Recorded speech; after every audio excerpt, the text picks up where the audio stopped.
Hello, हे बघा आज बनवलेले आहेत इन्स्टंट रवा आप्पे।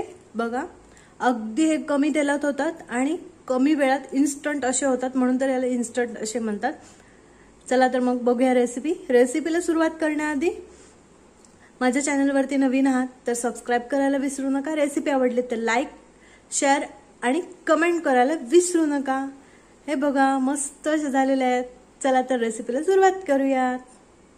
मी बारीक 2 वाट्या रवा घेतलेला, वजनी प्रमाण 300 ग्रॅम आहे। ताक घेतलेलं आहे, तसंच मी ताक घेतलेलं आहे। कोथिंबीर घेतलेली आहे बारीक कट करून, जिरे घेतलेले आहे, खायचा सोडा घेतलेला आहे, चवीप्रमाणे मीठ आणि हा चॉपरनी चॉप करून घेतलेला मी कांदा घेतलेला आहे। आता यामध्ये मी कांदा घालून घेते मी हा सगळा, तसंच कोथिंबीर मी इथं जाड रवा वापरलेला, सॉरी बारीक रवा वापरलेला आहे। जर तुमचा जाड रवा असेल तर ताक किंवा दह्याची क्वांटिटी कमी जास्त होऊ शकते। आता यामध्ये मी ताक घालून एकत्र करून घेते। तुम्ही जर ताकाच्या ऐवजी दही जरी वापरला तर यामध्ये दह्याच्या गुठळ्या ताक घालून बघा मी एकत्र करून घेतलेला आहे। रवा जर जाड असेल तर ताकाची किंवा तुम्ही जे दही वापरणार त्याची ते कमी जास्त सुद्धा लागू शकतं। रव्यावरती आहे, रवा जाड असला की जास्त भिजतो, त्यामुळे ताक किंवा दही ते जास्त लागू शकतं। बारीक असेल तर कमी लागू शकतं। आपण आपल्या अंदाजावरती घालायचं आहे। आता यामध्ये चवीप्रमाणे मीठ आणि आता हे एकत्र करून घेऊया।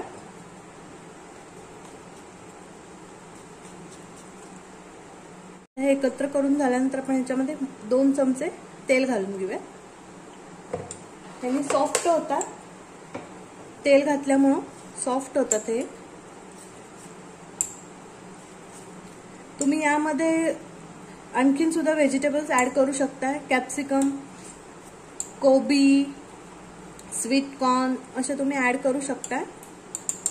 आता आपण हे 10 ते 15 मिनिटं आपण हे असं झाकून ठेवूयात, म्हणजे काय होईल आपला हा रवा भिजेल, फुगेल। जर कमी जास्त आपण लागलं तर आपण यामध्ये ताक सुद्धा ऍड करून घ्यायचं।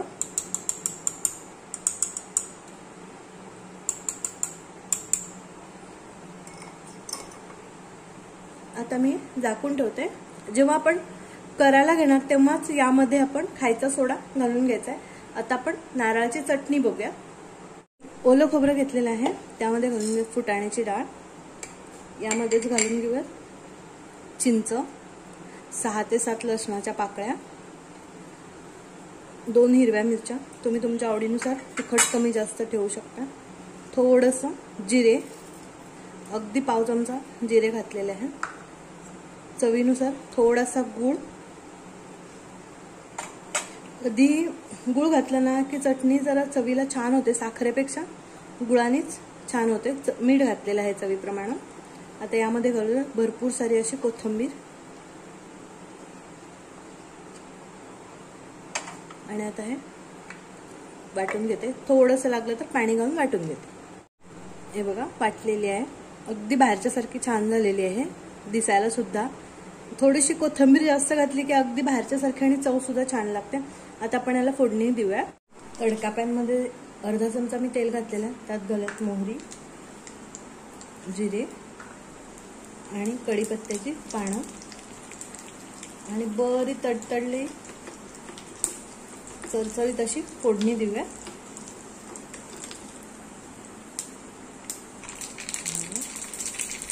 आता फोडणी देते।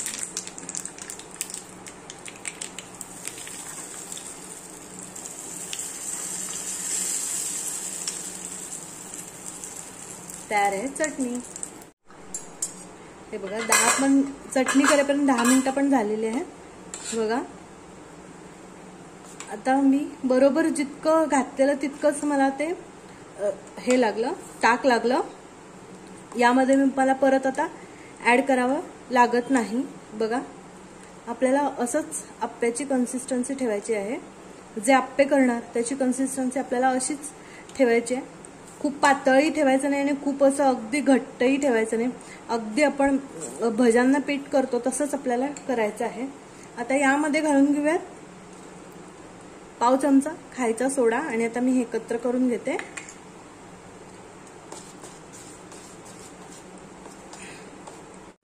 एकत्र करून तयार आहे. इथं मी आप्प्याचा तवा गरम करायला ठेवलेला आहे. यामध्ये आता तेल घालून घेते मी.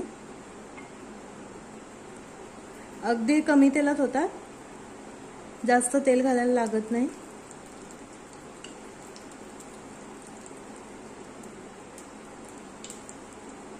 हे बघा तेल घातलेलं आहे. थोडंसं सगळीकडे पसरवून घेते. आता यामध्ये मी घालून घेते आप्प्याचं तयार झालेलं पीठ. आपण यामध्ये घालून घेऊया.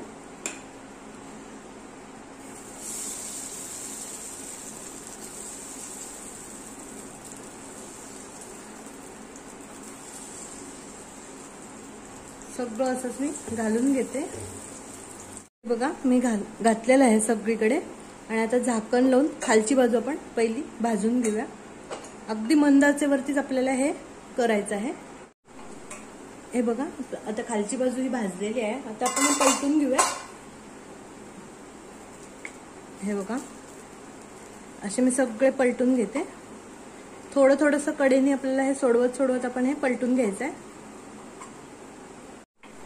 आता हे सुद्धा मी पलटलेलं आहे. हे बघा हे सगळं आपलं व्यवस्थित मी पलटून घेतलेलं. आता ही दुसरी बाजू पण आपल्याला ही खरपूस अशी भाजून घ्यायची. हे बघा हे झालेलं आहे. बघा खालून झालेले आहेत. बघा हलकेसे गोल्डन ब्राऊन झालेले आहेत. आता मी हे सगळे काढून घेते.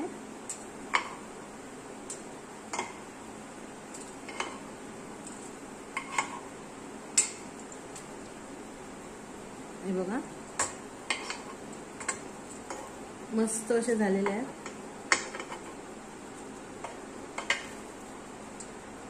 बघा आता मी बाकीचे पण सगळे घालून घेते. तयार आहेत आप्पे चटणी. बघा अगदी कमी तेलामध्ये आणि इन्स्टंट होणारे हे आप्पे तयार आहेत. तुम्हाला ही रेसिपी कशी वाटली कमेंट करून सांगा. लाईक करा. माझ्या चॅनलवरती नवीन आहात तर सबस्क्राईब करायला विसरू नका. परत भेटूया आणखीन एका नवीन रेसिपीमध्ये. धन्यवाद.